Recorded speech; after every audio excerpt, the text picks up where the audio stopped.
Ayan. Dito tayo sa korte, sa Buso-Buso, korte ng Antipolo. Ayan. Layo na. Saan na rin sa mismong city. Dito sa Buso-Buso, no? Layo.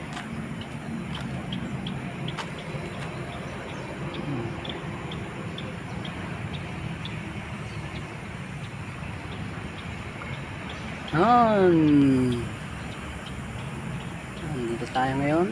Talagang gubat siya. Yan yung korte sa taas.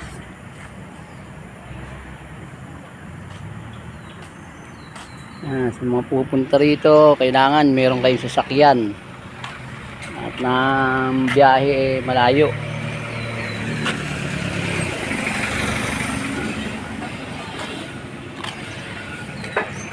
Ayos muna natin sa sasakyan at may pagitan pa.